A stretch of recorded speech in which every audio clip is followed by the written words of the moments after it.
Я обратился со своей, значит, надзорной жалобой, которую отправил вчера на имя Сукала, председателя Верховного суда, на недостойные действия его заместителей Забары и первого заместителя Федорцова. Считаю, то, что я написал в своих жалобах, это соответствует действительности и реально подтверждено. Если я пишу, что правоохранительные органы коррумпированы, то на это у меня есть полное основание, полнейшее основание. Как можно 14 раз прокуратуре города Витебска, прокурорам, отменять решение, а правоохранительным органам на это не реагировать должным образом? И всякими способами все вот эти вот правоохранительные органы с прокуратурой и судами лоббируют интересы, преступные интересы бывшего директора школы номер 27 Исаченко. Исаченко совместно с подругами своими по бизнесу преступному подделали заявление на факультативные занятия. Хор и сольфеджио. Мы никаких заявлений на эти факультативы не писали.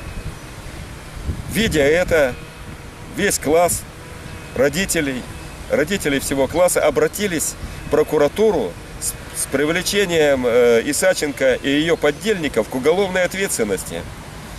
И тем не менее, до сегодняшнего момента, это уже около 3 лет, мы не можем добиться того, чтобы возбудили уголовное дело против Исаченко. Более того, ее взяли и перевели с 27-й школы, хитро уволив, в социально-педагогический центр. Командовать там не социально незащищенными детьми. После этого Исаченко, я старался добиться все-таки то, чтобы восторжествовала справедливость, потому что такого человека допускать к преподавательской деятельности ни в коем роде нельзя. Ибо это, в общем-то, приведет к полной деградации. Однако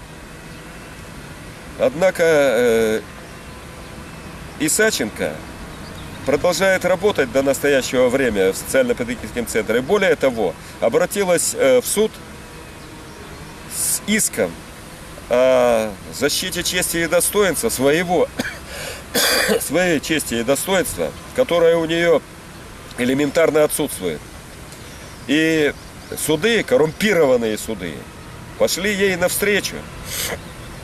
Почему я говорю, что суд коррумпированный?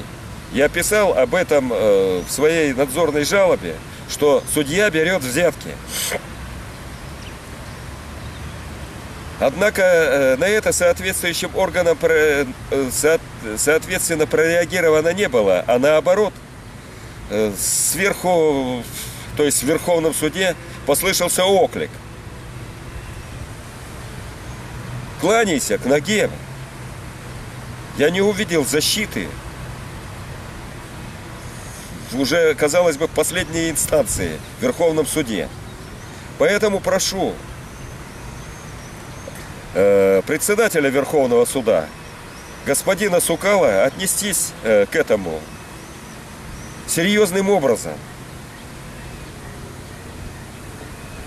и разрешить мой вопрос в соответствии с законом.